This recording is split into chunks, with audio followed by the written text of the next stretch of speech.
Assalamualaikum warahmatullahi wabarakatuh. Sampai jumpa kembali dengan Pak Taifur di bidang pelajaran PPKN. Insya Allah di slide ini Bapak akan sedikit menjelaskan tentang tata urutan perundang-undangan di negara kita.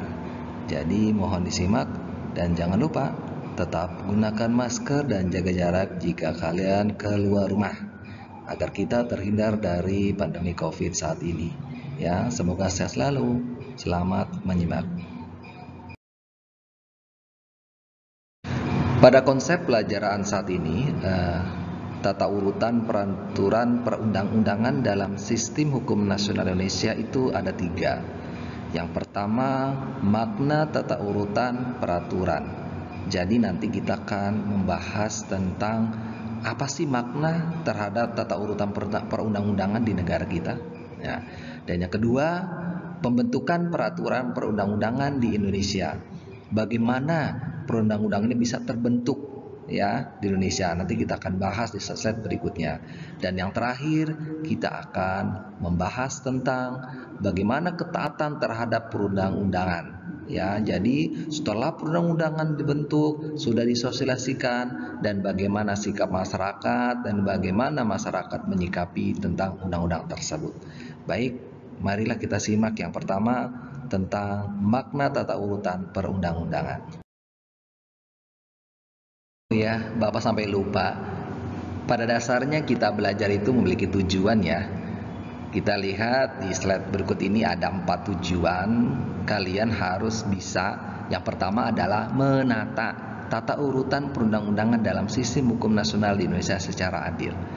Dan yang kedua, kalian juga harus bisa memperjelas konsepsi tata urutan perundang-undangan sesuai dengan Undang-Undang Dasar Negara Republik Indonesia tahun 1945. Dan yang ketiga, barang tentu kamu harus memahami tata urutan perundang-undangan dalam sistem hukum nasional di Indonesia.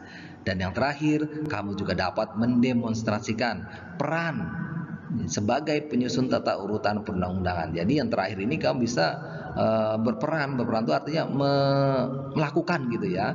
Bagaimana sih cara penyusunan? Nah, ini tugas-tugas terakhir sepertinya untuk proyek-proyek ya untuk ke depan kita insya Allah. Baik, makna tata urutan peraturan. Yang pertama, peraturan perundang-undangan. Jadi berdasarkan Undang-Undang Dasar 45 ya Negara Republik Indonesia tahun 45 pada pasal pertama dan ayat ketiga bertuliskan negara Indonesia adalah negara hukum. Maksudnya apa? Segala kegiatan penyelenggaraan pemerintahan harus berdasarkan pada hukum yang berlaku. Hukum yang dimaksud adalah peraturan perundang-undangan yang berupa dokumen tertulis yang dibuat oleh lembaga atau penjabat yang berwenang, biasanya lembaga legislatif. Kalau di pusat pemerintahan itu ada DPR, Dewan Perwakilan Rakyat yang ada di Senayan sana. Dan yang ada di provinsi itu DPRD, Dewan Perwakilan Rakyat Daerah Provinsi. Ya kalau kita di Depok berarti di Jawa Barat, tepatnya di Kota Bandung.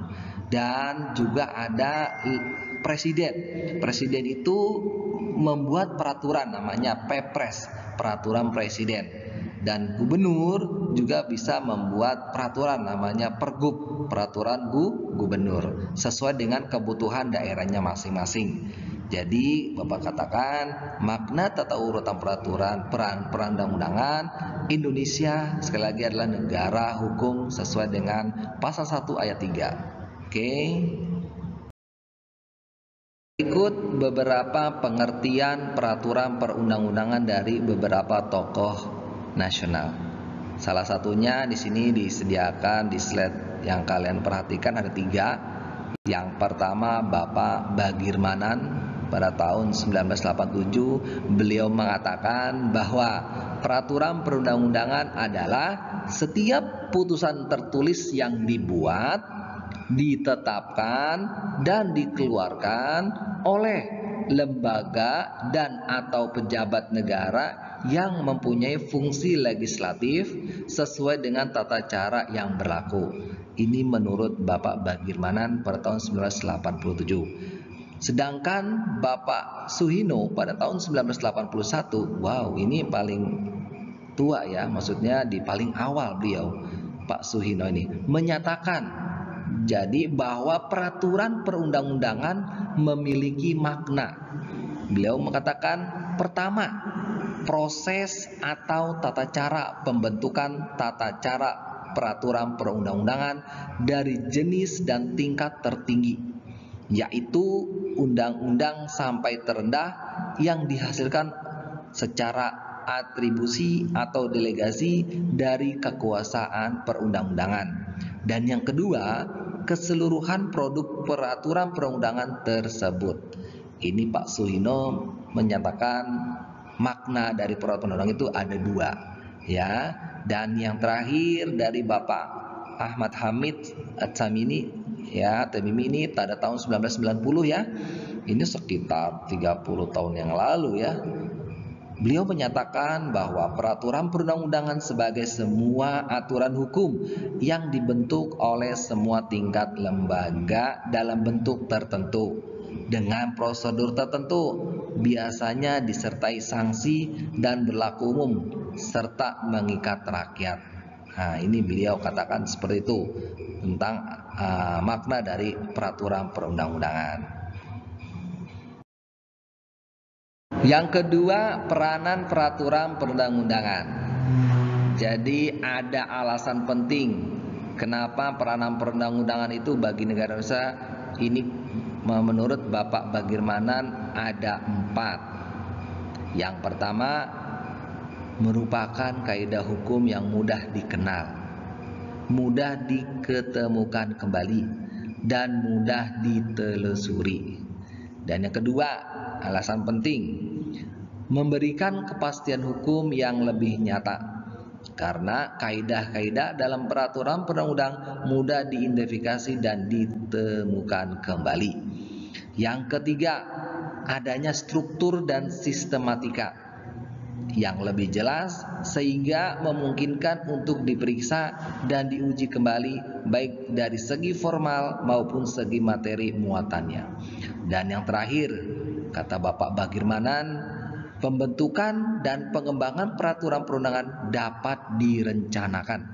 Wah, Bapak sedikit kasih informasi pada kalian.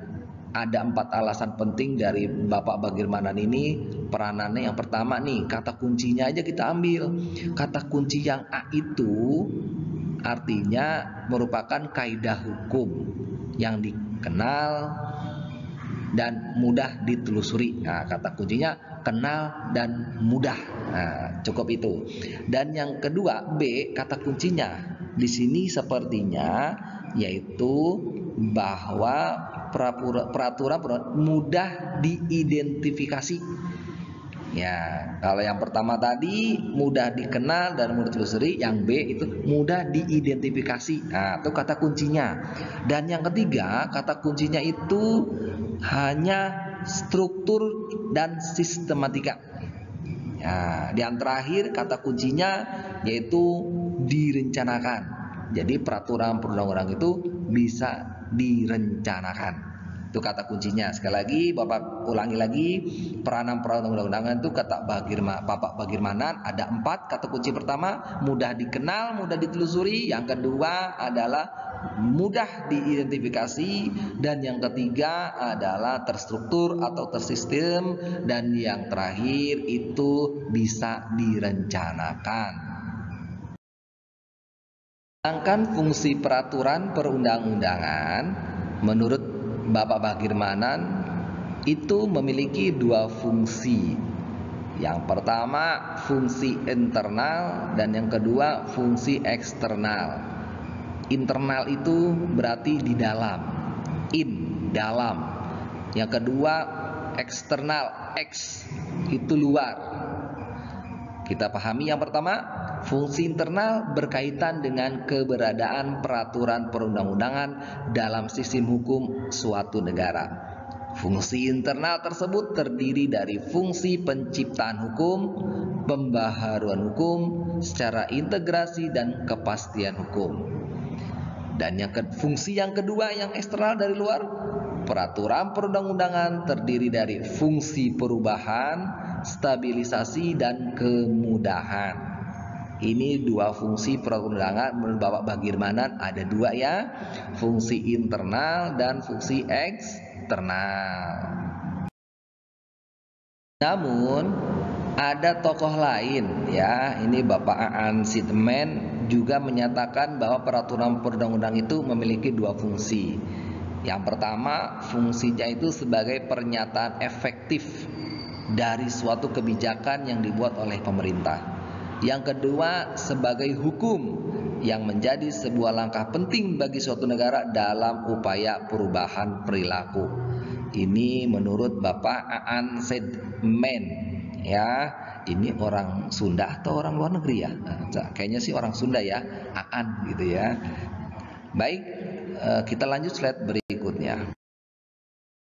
Kita bisa lihat di sini kalian ada tabel ya. Tabel ini adalah bentuk dari tata urutan perundang-undangan di Indonesia, di negara kita.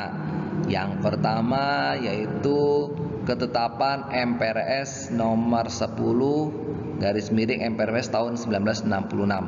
Ini Majelis Permusawaratan Rakyat sementara ini tahun 66 ya. Ini masa-masa orde lama ya, zaman Pak Karno nih kalau salah nih ya.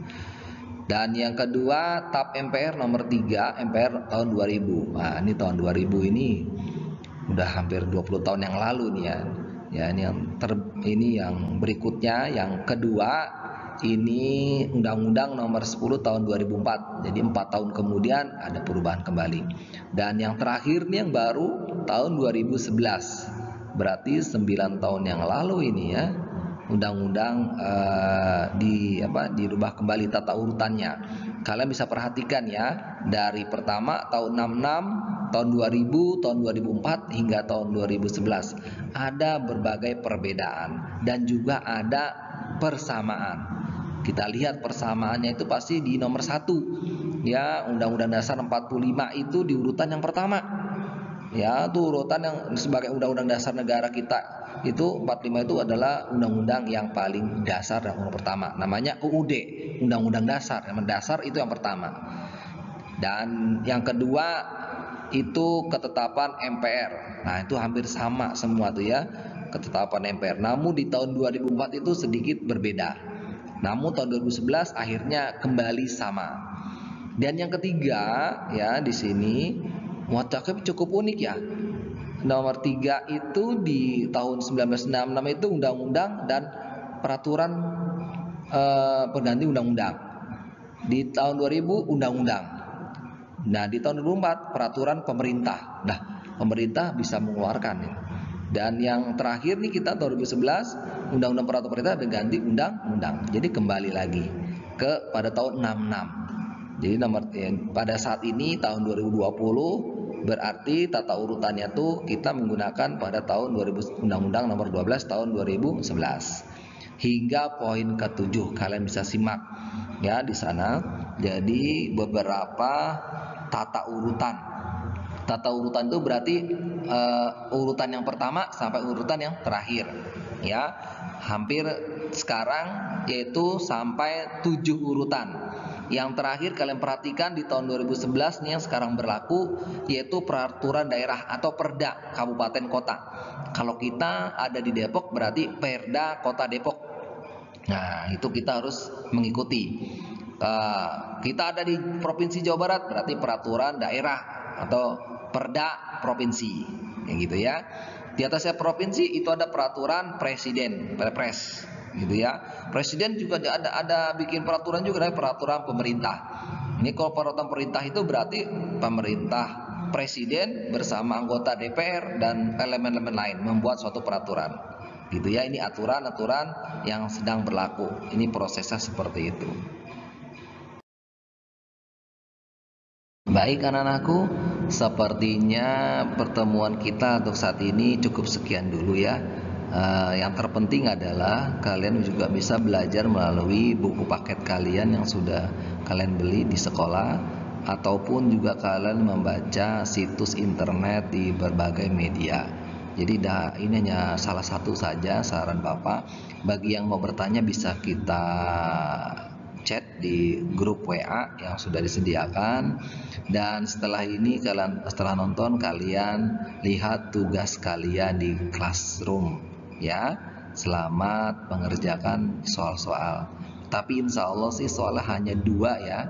Soalnya 2 dan cukup mudah. Kalian juga pasti bisa kok mengerjakan itu yang sudah Bapak jelaskan dan sudah Bapak uraikan di slide-slide yang tadi ya. Begitu. Baiklah, marilah kita ucapkan sama-sama hamdalah. Alhamdulillahirabbil alamin. Semoga ilmu yang sedikit ini bisa penuh manfaat, penuh barokah. Amin ya rabbal alamin. Kita tutup dengan doa kafaratul majlis. Subhanaka Allahumma wa bihamdika asyhadu an la ilaha illa anta astaghfiruka wa atubu ilaik. Dari Bapak, wabillahi taufiq wal hidayah. Wassalamualaikum warahmatullahi wabarakatuh.